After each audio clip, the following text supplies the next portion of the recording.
Hello everyone, welcome back to my new video. আজকে আমরা দেখতে চলেছি 2022 সালে মুক্তিপ্রাপ্ত হাবজি গাবজি মুভির এক্সপ্লেনেশন, যার এমডিবি রেটিং হচ্ছে 7/10। মুভির ডিরেক্টর হচ্ছে রাজ চক্রবর্তী। সন্তানের হাতে তো মোবাইল তুলে দেই, কখনো কি ভেবে দেখেছেন আপনার সন্তান মোবাইলে আসক্ত কিনা? মোবাইলে আসক্ত যে কতটা ভয়ঙ্কর হতে পারে তা আমরা এই মুভিতে দেখতে পারবো। কত দিতে পারি, মুভির শেষটা আপনার মাথা ঘুরিয়ে দেবে। তো চলুন কথা না বলে শুরু করা যাক আজকের মুভির এক্সপ্লেনেশন।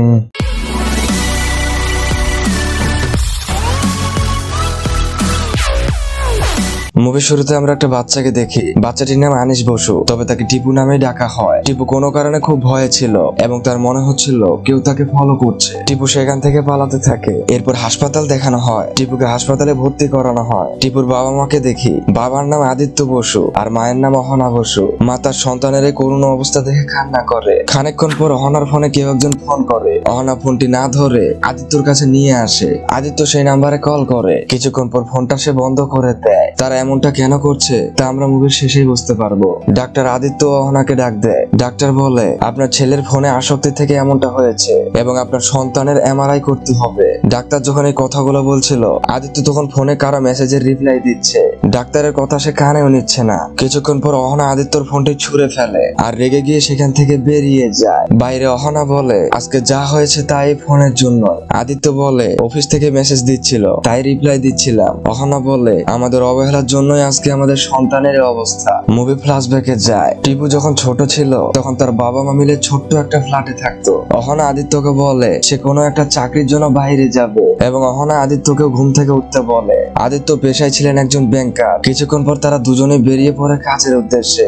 যাওয়ার আগে টিপুকে বাড়িতে কাজের মহিলার কাছে রেখে যায়। বাড়িতে টিপুর একা একা সময় কাটতো। তাকে সময় দেওয়ার মতো কেউ ছিল না। আমি মায়েদের উদ্দেশ্য করে বলছি, আপনি আপনার সন্তানকে সময় দিন, কারণ মা ছাড়া কতটা যে একা লাগে সেটা একমাত্র তারাই বুঝবে যাদের শৈশব মা ছাড়া কেটেছে।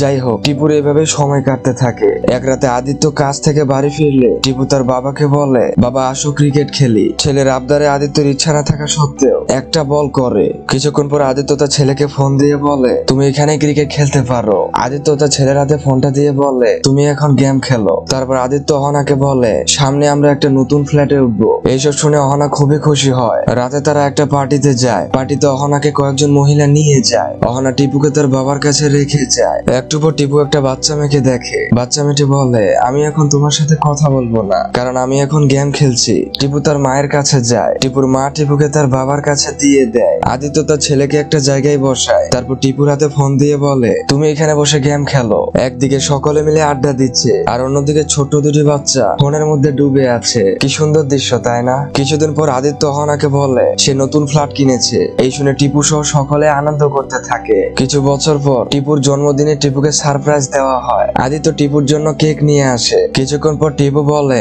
বাবা আমার গিফট কই? টিপুর বাবা টিপুকে একটা গিফট দেয়। গিফটটা ছিল একটা স্মার্টফোন। টিপু সেখানে থাকা বাচ্চাদের উদ্দেশ্য করে বলে, আজকে থেকে শুধুই গেম খেলা হবে। তারপর থেকে টিপু সারাক্ষণ গেম খেলতে থাকে। একদিন স্কুলের শিক্ষক টিপুকে রিডিং পড়তে বলে। টিপুও রিডিং পড়ছিল।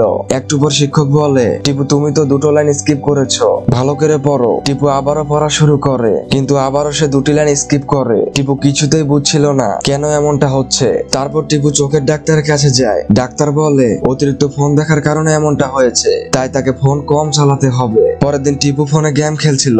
আদিত্য তার ছেলেকে ডাক দেয়, কিন্তু টিপু আদিত্যর কোনো কথাই শোনেন না। আদিত্য রেগে গিয়ে টিপুর থেকে ফোন কেড়ে নেয় এবং রুম থেকে বেরিয়ে আসে। তখনই আদিত্য শুনতে পায় তার ছেলের রুম থেকে কিছু একটা শব্দ আসছে। তারা রুমে গিয়ে দেখে টিপু স্ট্রিক দিয়ে তার মাথা ফাটিয়ে দিয়েছে।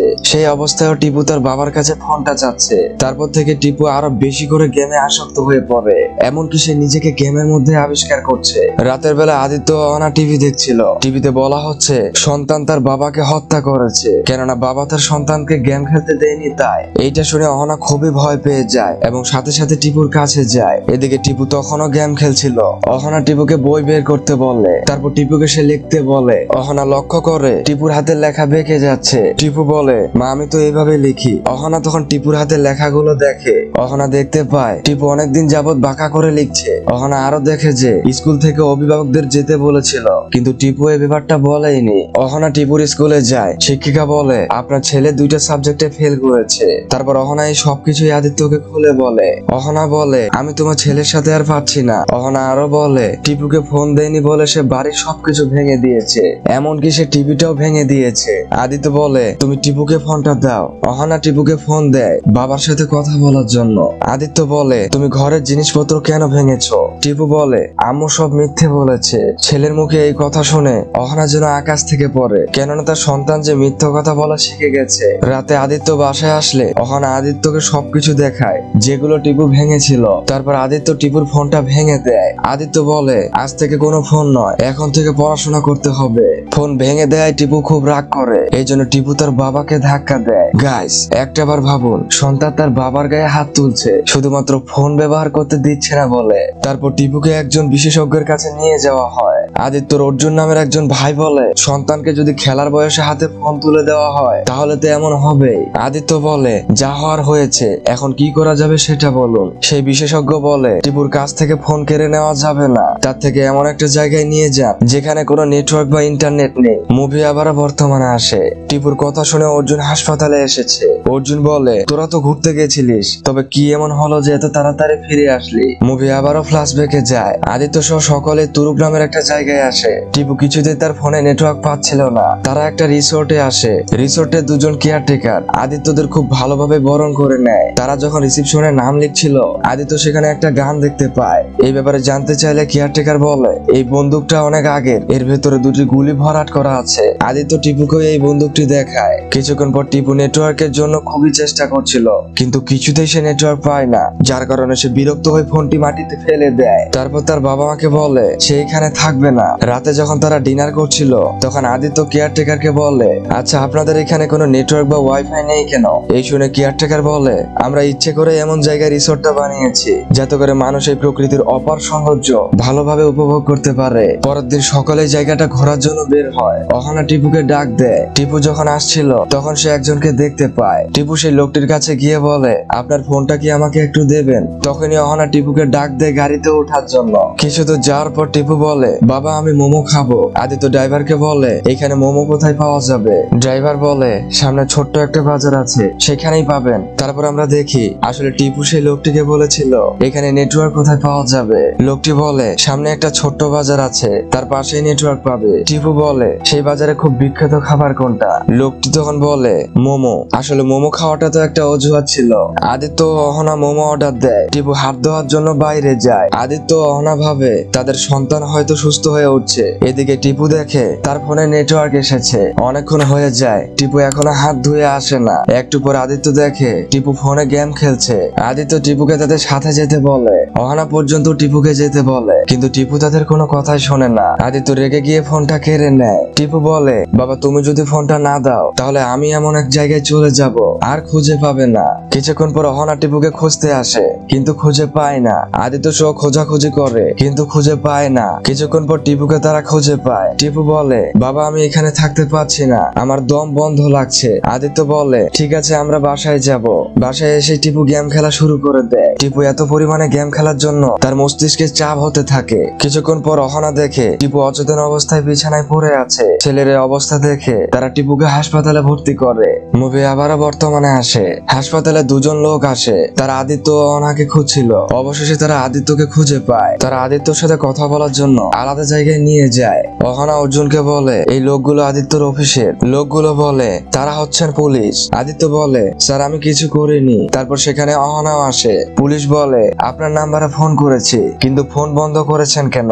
গাইস মুভির শুরুতে আদিত্য যে ফোনটা বন্ধ করেছিল সেটা এর জন্যই। আদিত্যকে তারা পুলিশ স্টেশনে নিয়ে যায়। অহনা অর্জুনকে বলে দাদা আপনি একটু এখানে থাকুন, আমি আধা ঘন্টায় আসতেছি। তারপর অহনা পুলিশ স্টেশনে আসে। পুলিশ অহনা ও আদিত্যকে একসাথে আলাদা রুমে জিজ্ঞাসাবাদ করে। পুলিশ বলে আপনাদের ছেলের এমন অবস্থা কেমন করে হলো? আদিত্য সব খুলে বলে। পুলিশ বলে আপনারা তুরুকে যে রিসোর্টে উঠেছিলেন সেখানে দুজন কেয়ারটেকার ছিল, কে বা কারা তাদের হত্যা করেছে। আদিত্য বলে স্যার আমরা এসবের কিছুই জানি না। ইন্সপেক্টর রেগে গিয়ে সব সত্যি খুলে বলতে বলে। আদিত্য বলে টিপু ফোন চালানোর জন্য আমি টিপুকে বকছিলাম, ঠিক তখনই পুরুষ কেয়ারটেকার আমাকে বাধা দেয়। আমি তার কোনো কথাই শুনিনি, এই জন্য সে বন্দুক নিয়ে আসে। আমাদের মাঝে হাতাহাতি শুরু হয়ে যায়। একসময় তার শরীরে গুলি লেগে যায়। তারপর আমি সেই মহিলা কেয়ারটেকারকেও মেরে ফেলি। ইন্সপেক্টর বলে, আমাকে কি আপনার বোকা মনে হয়? আমার যা জানার তা টিপুর কাছে জানবো। তারপর তারা ডাক্তারকে বলে, আমরা টিপুর সাথে কথা বলতে চাই। ডাক্তার বলে, 48 ঘন্টার আগে কোনোভাবে কথা বলতে পারবেন না। 48 ঘন্টা পরে তারা টিপুর সাথে কথা বলে।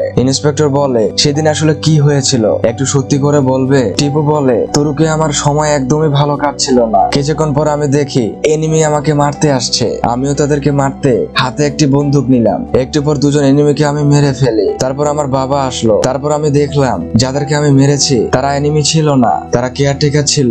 আমার খুব ভয় করছিল। তারপর বাবা আমাদের সেখান থেকে বাসায় নিয়ে আসে। বাবা আমাকে বলল, কেউ জিজ্ঞাসা করলে বলবি বাবা করেছে। তারপর আমার আর কিছু মনে নেই। অহনা তার ছেলের কাছে আসে। ইন্সপেক্টর বলে, সন্তানকে মাঠে খেলতে না পাঠিয়ে হাতে মোবাইল তুলে দেন, আপনার সন্তানকে নিয়ে যেতেই হবে। তারপর আদালত কি করবে সেটা আদালতের ব্যাপার। টিপু বারবার বলছিল, মা আমি আর গেম খেলবো না, আমি আর ফোনও দেখবো না। আর এখানে এই মুভিটি শেষ হয়ে যায়। গাইস, একটা কথা বলে, সন্তানকে সময় দিন, সন্তানের দিকে খেয়াল রাখুন, দেখুন আপনার সন্তান কি করছে। আজ এ পর্যন্তই, দেখা হবে কোনো মুভির গল্প নিয়ে। ততদিন ভালো থাকুন, সুস্থ থাকুন।